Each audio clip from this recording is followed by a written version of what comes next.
That's how I look at it. And to me, and I wasn't there for the whole time, but when I was on the road with you, Big was still alive, and the movie looked like the little children's version of what had, like the little Disney version of the Biggie story. It was just such a spoof. It was so much stuff that was incorrect and not really captured. And you know, Biggie was hilarious. Yeah. You didn't really capture that side. Nah, not really. I mean, you know, you can look at Gravy and see the resemblance in some of the things that, that every moment. But I mean, once someone's playing a role, they've got to connect with the character at one point. You know what I mean? Yeah. Say, I wouldn't say there wasn't anyone else who could have played Biggie's role or my role, of course. If I had it my way, I would have picked some girl from Brooklyn who knows what it feels like to be from Brooklyn and might have had the same personality that I have, because there is a certain sexiness and a certain gangsterness that I come with, and I'm a very complex character. I mean, I can dress my girl up over here to look like me, and you're gonna see her in the movie. So that she kind of resembles her after her getting into the role of costume of doing the music part of it. But when you come to the personal part of it, like, that was just, to me, and to a lot of people who know me, very disrespectful how they depicted me in the movie. But I mean, hey. But how did you like? What's the real story? How'd you meet Big?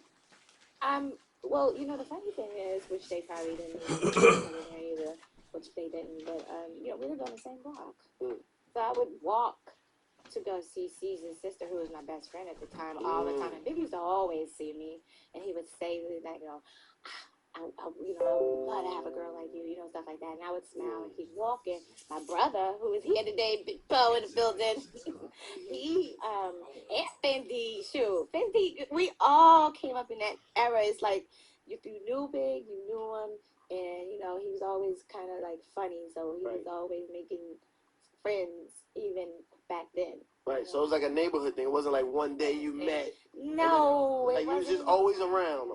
And his way of hitting on you was almost joking at first, like he was messing with you. Yeah, it was kind of like joking, because I used to be with Caesar's sister all the time, and C's and Big and all of them would be together, and they would, Big would see us, and he would just say little joking things or whatever. But then it was like, closer to the time when he did Bullshit and Party, I think it was. We would hang out a lot on his stoop. That's where everybody went, smoked, and you know what I'm saying, got high on the step. That's called Brooklyn style, Rosenberg. I know. I've heard of What I don't understand with this movie is how they're going to make a movie and not even go to the source to find out what actually happened. That is definitely my argument, and that is definitely my confusion in my head. I don't understand it. So where did they get this from? Like, they get from information from people around. But what did happen was, after I heard the movie was greenlit and went into the process. Actually, they were like shooting when I found out. I didn't even know the movie was being shot, where it was being shot. I didn't know it was greenlit. And actually, when I found out, I sicked the dogs on them. Like, the lawyers was down there, and so I basically almost stopped the process of the filming. Yeah. So what happened was they had to pay me, of course, and if I could do it over. Well, they just had to pay me for using my likeness, period.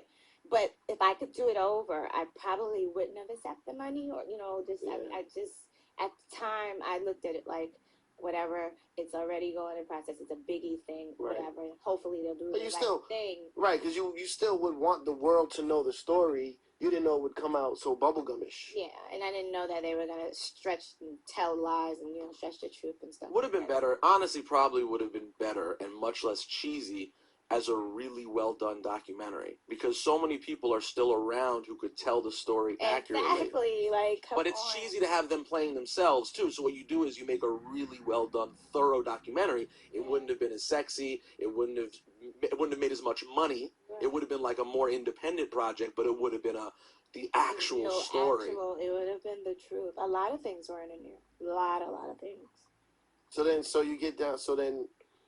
When did the rhyming part kick in? Like, you're hanging out with them. When did you become part of a group like Junior Mafia? Like, well, me coming home from work one day and rhyming for him is actually true. But how that happened was he knew me before I Right. for him. He would see me and say little things because he's like, I can't wait. I'm gonna get you one day, you know, type of things, you know. But I used to be with Caesar's sister all the time, and I was coming home from work. I used to work at Bloomingdale's, so I was coming home from work. And Not Macy's, Bloomingdale's. Asshole. Right. So, you know, I just rhymed for him one day when I was coming home because Caesar's sister would always say, yo, my girl know how to rap. I'm telling you. And he used to be like, yeah, right. She too pretty, though. She too cute. She got on heels, all that. Come on. Like, you know, and then Yeah, because girl rappers back then were like, A little more. slap the shit out you, man. It was like thugged out. So. Yeah. I was the change of that era, you know what I mean? When I came out the Source Awards and I had on the whole Versace outfit, and everybody was like, whoa, what is going on? This is evolution. Was that your first appearance? That was like my first like big first show. big Mm-hmm. Source Awards. Damn. Source Awards, right? So early on, did Big seem to know that you could be pretty Yeah, big? he always knew it. And he knew that with his guidance. Not height-wise. No, not height wise. I'm sorry. Go ahead. You ever wore an iPhone on top of your head? I'm just joking. This is trying to see what that might look like as a hat. Sorry, go ahead. By the way, you cannot throw a phone at Cypher Sounds. That would be way more Foxy Brown. No, that's not Foxy. That's Naomi. Sorry. Yeah, she throws the Naomi, yeah, she's big on the cell phone throwing, exactly. Yeah. So he had an inkling that it could be big, and it happened pretty fast. I mean, did it happen pretty fast? Your rap career unfolded pretty quick. It happened pretty fast, but you know, the MAFIA, we used to record it. You know, Daddy from Steph Group. He was like our, you know, uncle or whatever, and we'd record in the studio because he had a studio in his home, and that's where we kind of brought the MAFIA album together. And you know, we were all. It took us about a year to get the MAFIA deal. You know. After Biggie's album came out, or like it was kind of during. Yeah, because Conspiracy dropped in what, 95. Yeah, Puffy passed up on us because. Yeah, why? Big brought it to Puff first. He felt so stupid later though. Why would he do that though? It's like, because he didn't see it, he didn't get it. He said, well, it was a lot of things that he said. You know, like this is just it's not gonna work. Like you know, he didn't see it, and you know, this girl, she doesn't look like a rapper. Like. You know, she's this prissy girl. She's cute. You know, I mean, I never, you know, he didn't understand it. And then when he heard a couple songs from the MAFIA, and then he heard my album. Oh my gosh, he kicked himself, and that's why he jumped. Like he made No Time my first single. Right. We all hated. But who's on that? No Time. Yeah. Him and her and Puff. Exactly. And then the next thing you know, he's in the video. You guys are on the escalator Yeah, with the yeah. pole. Well, no. So how did he do that though? If he wasn't at this point, you guys are on Atlantic or whatever. How did he? He kind of, you know, he's smart. We'll make it hot. He just gave you the right. Yeah. When he starts talking, like. Oh, he makes you believe. It makes you. Yes. Believe. Oh my goodness. He's good at that. that. You know, then you're sold. And then I guess Craig Kalman saw it as a really good idea because he really didn't know much about the direction we were going and what we were doing. So I guess he felt like Puffy is, you know, the young urban guy. He could probably help me with this. But you don't know, like, No Time single was supposed to be the Get Money remix, and we all hated that song. Really? No Time. Hated No Time. Like, we hated the beat, especially for Get Money remix. No. You know, we were like, what? Oh, Wait. no, It was supposed to be. whack. It was supposed to be the For beat. No Time. Yeah. Was originally going to be the Get Money. The remix. Which is funny though, because in retrospect, at the time, No Time was kind of the poppy, or which is amazing compared to what's happening now. It was kind of the poppy single, right? And I was like, No Time's kind of. But now going back, I actually think the beat for No Time was pretty tough. But at the time, I could see where you guys were at, because Get Money and Get Money remix. How old was, are you? Yeah. 20 years See, old. and that's the thing. Let me tell you. Yeah, everyone makes this. Oh, you know, Kim's the old. You know, she's the older rep. But the thing is that your girl that we're probably gonna get into later. I'm only like 3 years older than her because at the end of the day, when I came into the industry, I was a little younger than people thought. But what Unanum did not want to make me seem younger, which is reverse now. And everyone wants you to seem younger. But I talk so potty mouth that they thought. That's one way of putting it. That's one way of putting it, yeah. They thought that if I came out and really said my age, that they would look crazy. Yeah. I was 17. And when I signed my deal, we had to wait an extra year for me to sign my deal because then I would be 18 and I could sign it. You know what I mean? I was No Time is like what, like 19 years old? no time. I was 18, 19, something like that. Shit. Because right when Biggie died, I was 19, 20, no, 20, something like that. Is that when you did the poster? Was when the infamous? Yeah. 18, When I shot that poster, I was actually 17. Oh, I'm not looking at that anymore. How do you feel about that now, Say? That's what I'm saying. And they were like, oh my goodness. So we, because I did a lot of the photo shoots earlier. And then, Anna tell you the story. He'll be like, yeah, because they didn't want to look like they were pimping this little girl. But I was grown. I really didn't see anything wrong how people were depicting R. Kelly, because I'm like, dang, I was dating 25, 28-year-old men. Talk about that. Talked about that today. I'm like, wow, this is definitely an industry thing. No, but it's funny because it was the same thing with Fox. Foxy was 16 years old, and everyone knew that.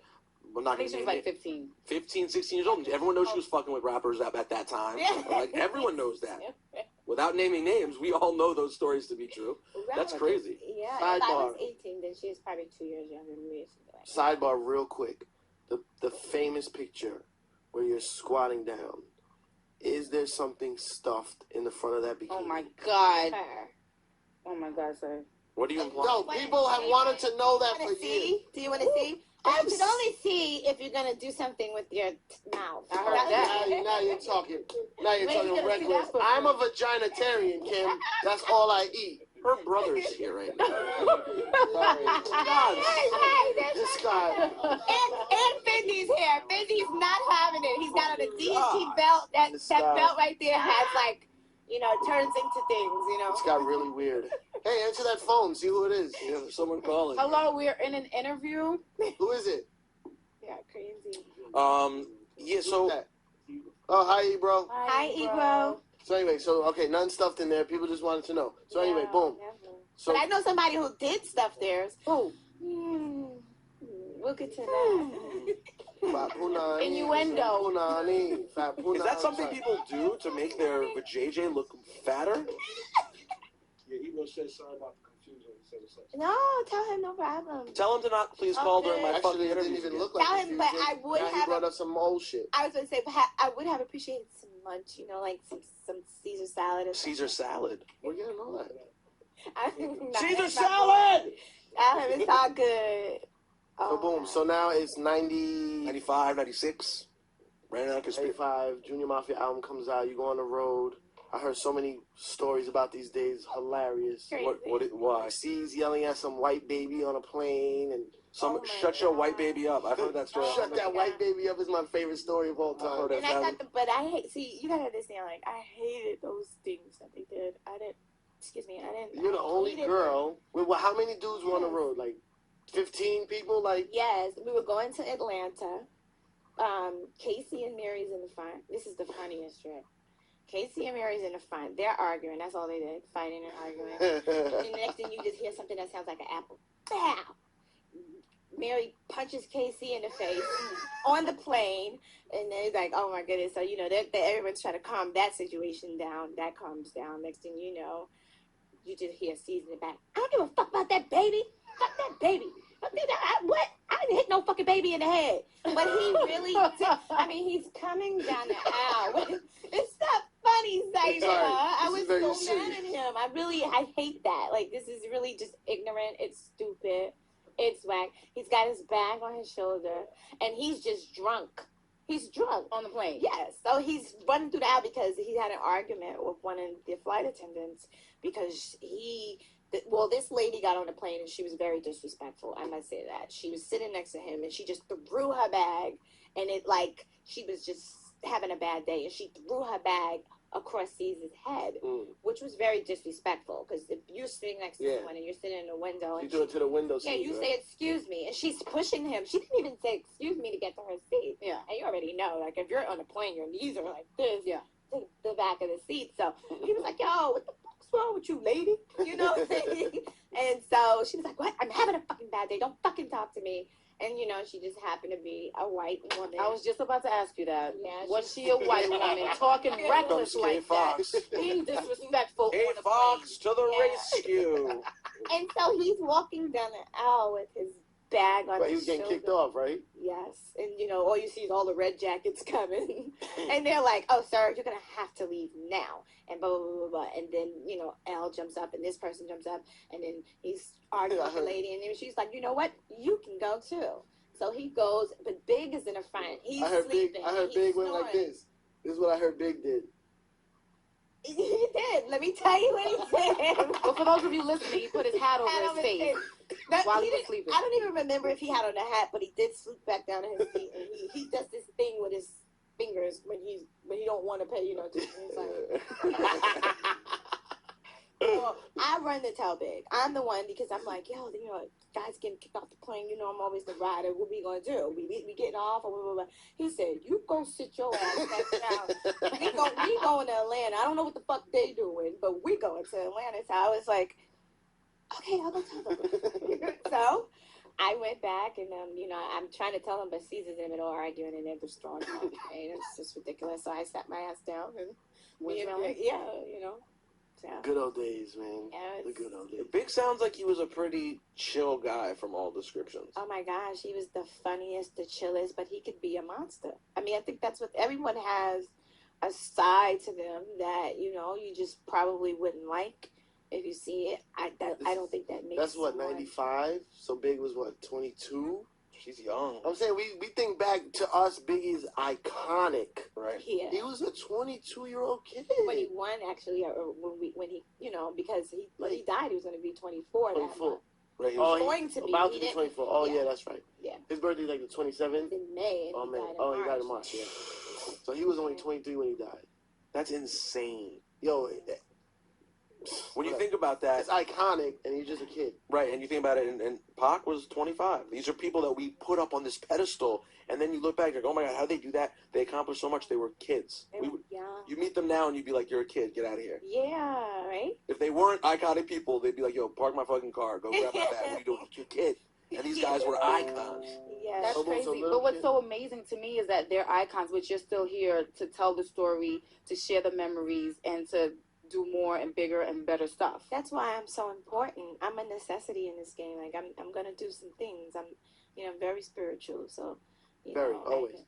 Yeah. Then I watched Lil Kim. We went from doing she had the Isley Brother remix, Total remix, and one other song. I forget the name of that other song. You were gonna do a song. Your song almost made it when you almost. What? So what? What happened? Oh my gosh, what was this song? We liked the beat, but I don't know what happened. I don't remember what happened. We almost had a beat. made it. You had a beat that almost made the album? No, because Enough did the Get Money remix. Mm-hmm. Right. So I was like, oh, the DJs could do beats on the... That's what he said. So then, so we on the road, right? So I seen her go from that. Then I saw when the album came out. Then the album went gold. This hardcore album. And he was my baby, so I was always pushing for him. But you know what? They never took me to no videos and nothing. I was pissed off, yo. No wonder why he's sensitive about that stuff. Yo, we was in Detroit. I remember when they went to do Crush on You, I think. He was really tight. We was in Detroit, and they're like, yo, Syfe, you got to go on this flight home. We going to L.A. to do this video. I was like, can I? Why is everyone else going to the video? What about me? You stay home.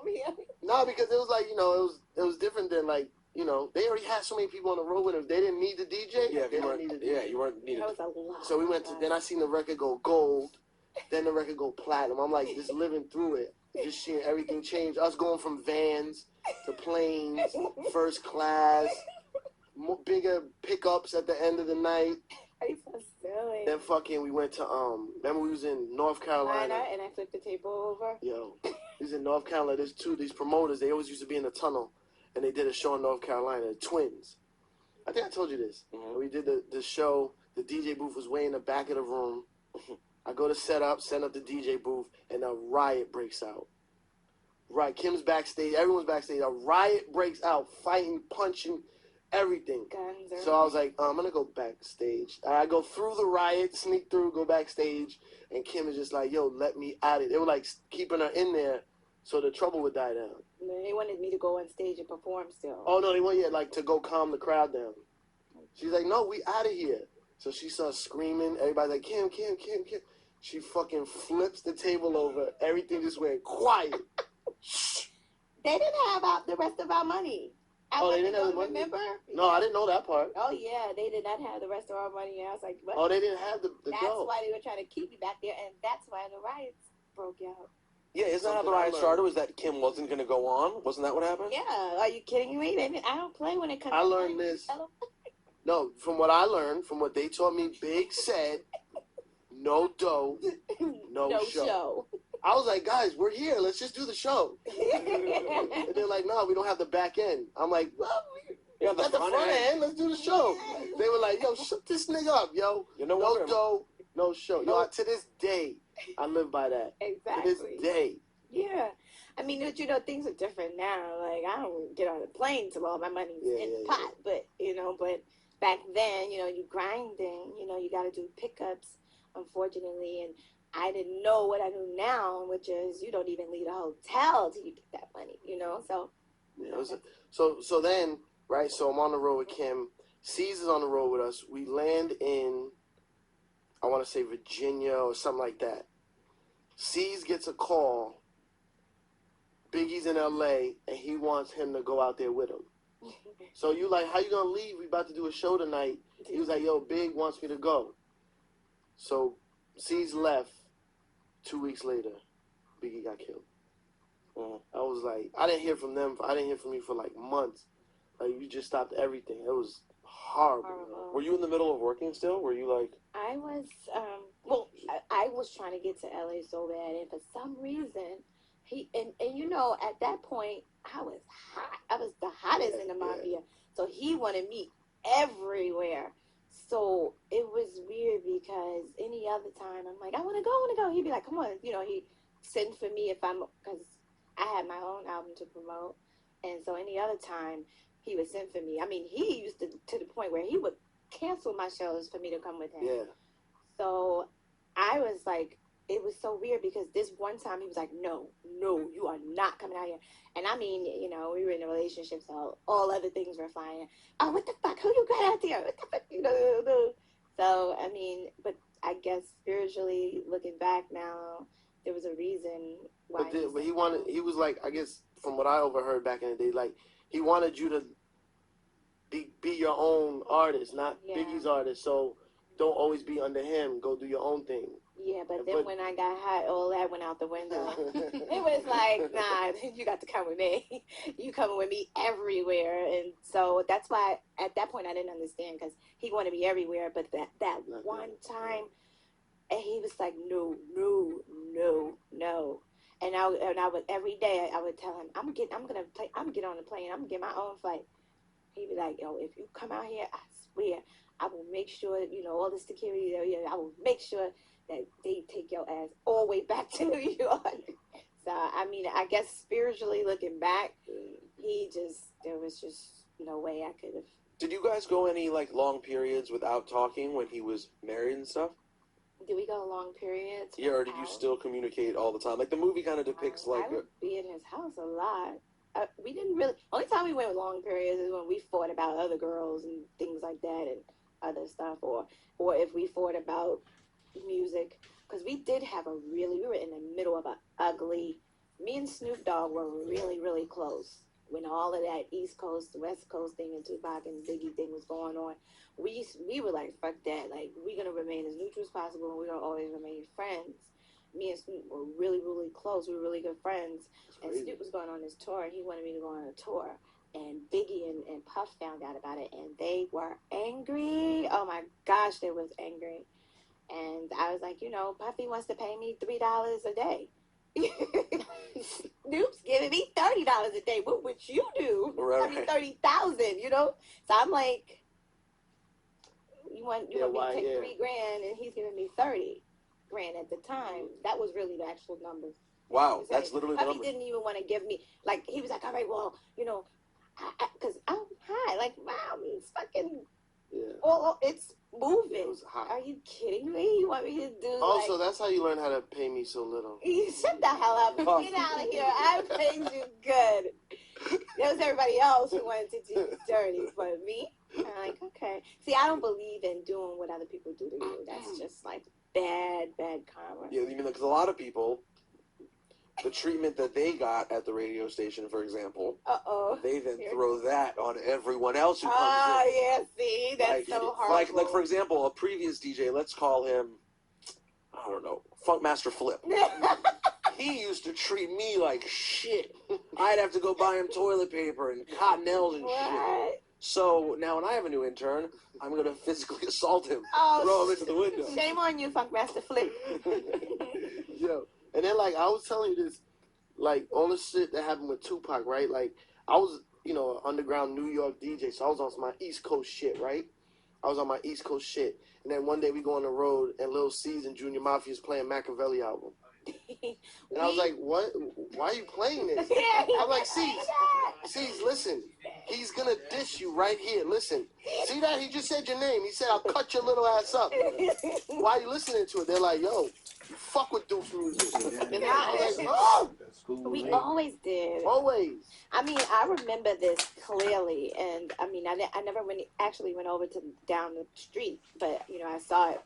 But I remember on Fulton Street, Biggie and Pop and Nas were on Fulton Street smoking weed. You know, it's like Pop said, I'm coming through and I got something for you. And he had this big black trash bag of smoke, you know. ONECRAKNEWS, baby. He needed that good. And all three of them. And the Nas came through. It was crazy on that block. But, you know, it was like, you know, we really liked his music. So did a lot. You know, Yo, really big, yeah. So they playing Tupac while all this is going on. I'm talking about in the heat. Well, it's funny because on Big Pac, you know, was a very complex character, and he'd go both ways and get really irate. Gemini, yo. Pause. Whereas He said he go both ways. whoa, good pause. Thank you, Kim. I rarely miss a pause. That's a good pause. Thank you. Pause. I appreciate that. But Big always seemed to take the whole situation rather lightly. Like on record, at least how he talked about it, he never seemed like he was overly stressed. Like even the way he addressed it on Brooklyn's Finest on different records. Side funny diss. Yeah, he'd do funny little side jokes. Pac was on some, you know, Prodigy, I hope you fucking blah, blah, blah. Like, he was out there talking crazy. See, that's where I felt like they differ from, and where Big could be probably more of a mature man at times. But see, you gotta understand they were both the same exact sign. So he knew Pac. He knew how to deal with Big him. was a Gemini too? Big was a Gemini. Oh. And so that's why he was able to taunt with him. Like, he was able to taunt with him because he knew him so well. And so he knew this would piss him off. That's making him more mad. And Biggie has that gift. He has that gift to. He was funny. He was a jokester. He was always cool. He was very clever, very smart. His mom was a school teacher, so you know he was gifted. He was very talented. He's almost genius level. I think so. That's a fairly safe thing. But I mean, even outside of the music, he could be. He spoke very. Yeah, it was very, you know, it's genius. Yo, so when did you cross over? When did Lil Kim go from That's a funny question. Lil Kim rap star to Lil Kim pop icon? Icon, like. I think it was when she was on, was it the MTV Awards? You did the red carpet and you had the one titty No, it was out? before that. But that's when like white people really like, what is going I on like how she here? says white people. Who is the black girl on the red carpet with her titty out? That's pretty bold. I think, What was the record with the, you know, with, was that before that? Yeah, well, the MTV was before that. Yeah, MTV was before that. Lady Marmalade. MTV was like after Crush on You. Like that was, you know, hardcore-ish. Yeah. Wasn't that far off. And I think that was probably the beginning. Then by Lady Marmalade, you were gone. I mean, that was out of here. Well, it's so funny because you guys see me as such this big, but I feel like I haven't even began to reach that level. Like I can't really, my name may be as big as Puffy and Jay-Z and 50, but I don't feel like I've gotten that same treatment. I don't feel like I was ever able to, you know, excel the way that they, you know, did. And I mean, I know I had a lot of blocks and stuff like that, but, you know, I didn't reach my height and my pet. I didn't reach that, you know. Your zenith, your plateau. Yeah, it's like I did a lot of work in branding myself. You know, that's one thing a lot of people don't even understand. And my record company just ran with all of the work that I did. You know what I mean? Which is good, but it's it's crazy because I never really seen myself. People always ask me, when do you feel like you actually made it? I never really felt like that. Isn't that? But that for hardworking people, that generally You're never gonna. that is the case. But you have a double challenge because, frankly speaking, men have the advantage of as they get older, they get more attractive, more successful.